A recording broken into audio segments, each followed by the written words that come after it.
हमने दिखाया है कि आतंक को कैसे हराया जा सकता है। लीजिए सुनिए भाजपा की पत्रिका कमल संदेश में प्रकाशित भारत के रक्षा मंत्री माननीय श्री राजनाथ सिंह के लेख का ये ऑडियो संस्करण। प्रस्तुतकर्ता भाजपा संगवारी। आतंकवाद मानवता के लिए एक अभिशाप है। ये क्रांति, शहादत और हिंसा जैसे भ्रामक दृष्टिकोण की धारणाओं पर पनपता है। ऐसा दावा है कि एक आतंकवादी किसी दूसरे के लिए स्वतंत्रता सेनानी है, एक खतरनाक मिथ्या तर्क है।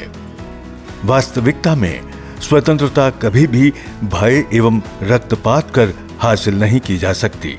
आतंकवाद की पूरी अवधारणा भय पर आधारित है, लेकिन भय फैलाने के बावजूद वे निराशावाद की भावना पैदा करने में विफल रहे हैं। भारत इस तथ्य का प्रमाण है।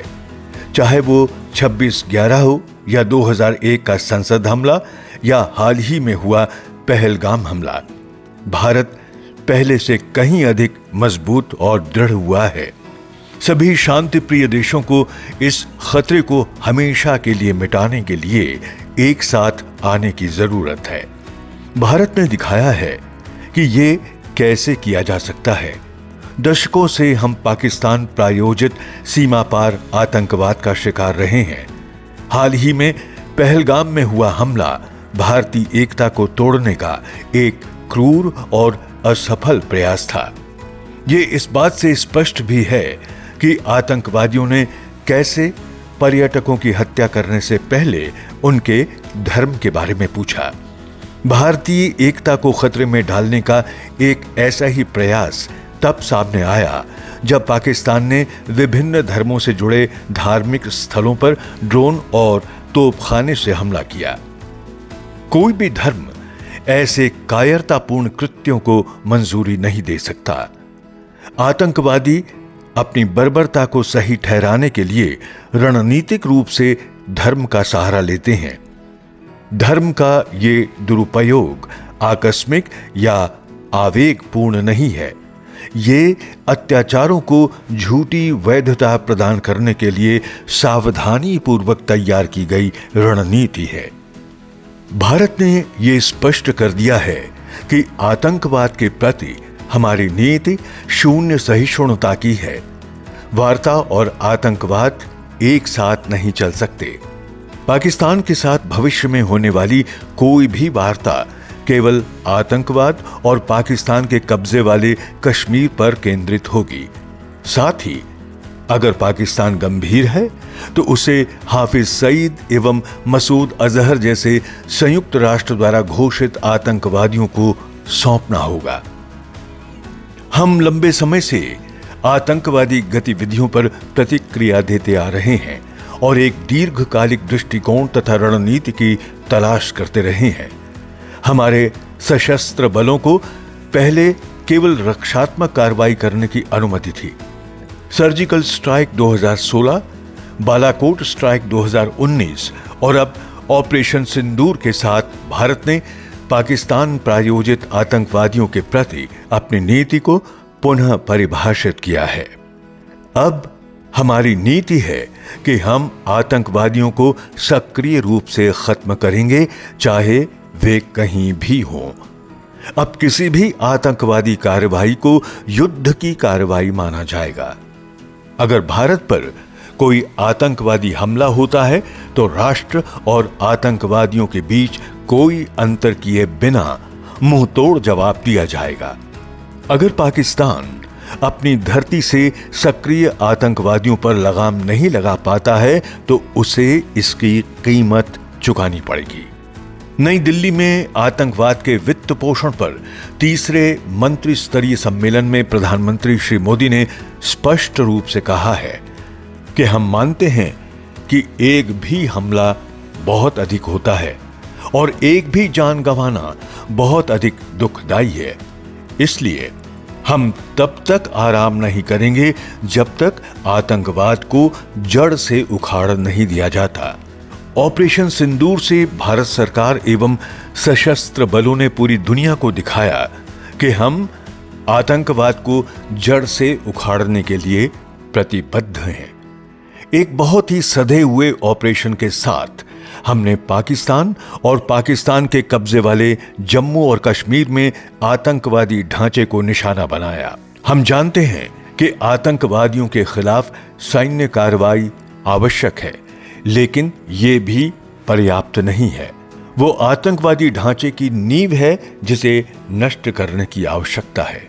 चूंकि पाकिस्तान आतंकवाद को एक हथियार के रूप में इस्तेमाल करता है, इसलिए भारत ने पाकिस्तान को कूटनीतिक एवं आर्थिक रूप से सफलतापूर्वक अलग थलग कर दिया है।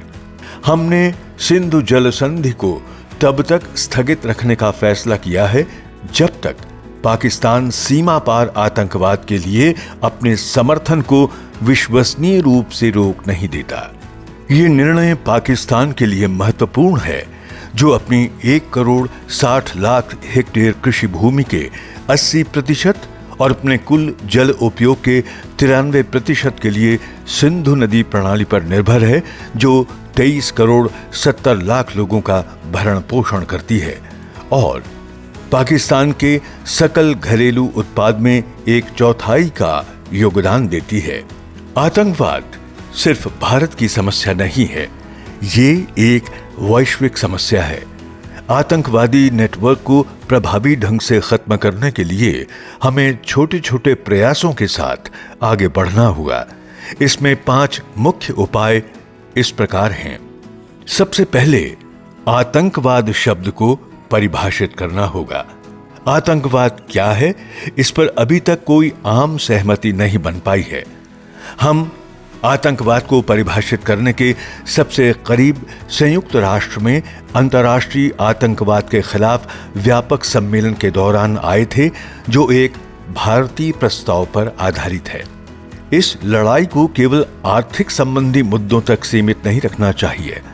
हमें आतंकवादी कृत्यों की जांच या मुकदमा चलाने और विदेश से आतंकवादियों के प्रत्यर्पण को सुनिश्चित करने के लिए एक व्यापक रूप से स्वीकृत परिभाषा की आवश्यकता है। दूसरा, हमें न केवल आतंकवादी संगठनों बल्कि आतंकवाद को प्रायोजित करने वाले देशों के वित्त पर भी रोक लगानी होगी। बहुपक्षीय एजेंसियों और दानदाता देशों को यह पहचानना होगा कि पाकिस्तान का इतिहास अपने बेल आउट पैकेजों का दुरुपयोग करने का रहा है और वो सीमा पर आतंकवाद को प्रायोजित करने के लिए अपने ऋण का उपयोग करता आया है। इसलिए पाकिस्तान को FATF द्वारा फिर से ग्रे लिस्ट में डाला जाना चाहिए और जब तक इस्लामाबाद विश्वसनीय रूप से आतंकवादी गतिविधियों में शामिल होना बंद नहीं कर देता, तब तक उसकी सभी फंडिंग बंद कर दी जानी चाहिए। तीसरा, एक बात जो लंबे समय से जानी जाती थी लेकिन अब ये और भी स्पष्ट हो गई है कि पाकिस्तान में सरकार और नॉन स्टेट एक्टर एक ही सिक्के के 2 पहलू हैं। ये हाल ही में तब स्पष्ट हुआ जब नामित आतंकवादियों का राजकीय सम्मान के साथ अंतिम संस्कार किया गया और उसमें वर्दीधारी सैन्य अधिकारी शामिल हुए। पाकिस्तान में इस बात का लगातार खतरा बना हुआ है कि परमाणु हथियार नॉन स्टेट एक्टर के हाथ लग सकते हैं। अंतर्राष्ट्रीय समुदाय को इस गंभीर जोखिम को स्वीकार करना चाहिए और पाकिस्तान के परमाणु हथियारों को अंतर्राष्ट्रीय परमाणु ऊर्जा एजेंसी की निगरानी में रखा जाना चाहिए। चौथा, उन देशों की पहचान करने की आवश्यकता है जो अपने पड़ोसी राष्ट्रों को अस्थिर करने के लिए कार्य करते हैं। आतंकवादी कृत्यों पर दी जाने वाली प्रतिक्रिया इस बात पर निर्भर नहीं हो सकती कि वे कहां हुए हैं या पीड़ितों की राष्ट्रीयता क्या है।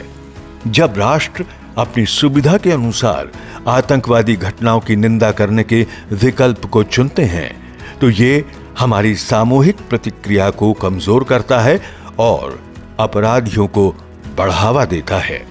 पांचवां, पाकिस्तान में आतंकवादियों के सुरक्षित ठिकाने दुनिया भर के लिए एक बड़ा खतरा हैं, क्योंकि उनकी अंतर्राष्ट्रीय पहुंच है और अब वे AI, स्वायत्त प्रणालियों, संवर्धित वास्तविकता, जैव प्रौद्योगिकी और नैनो प्रौद्योगिकी जैसी उभरती हुई प्रौद्योगिकियों को अपना रहे हैं।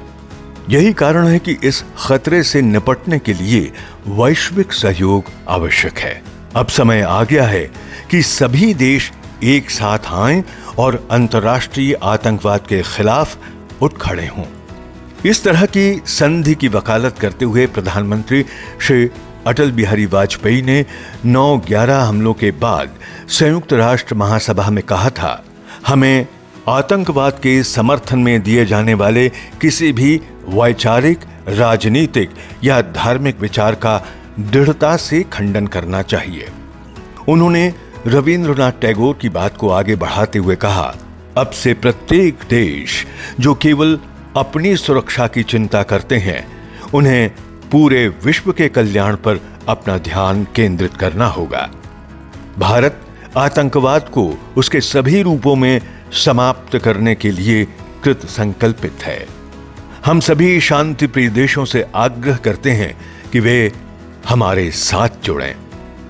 हमने दिखाया है कि आतंक को कैसे हराया जा सकता है।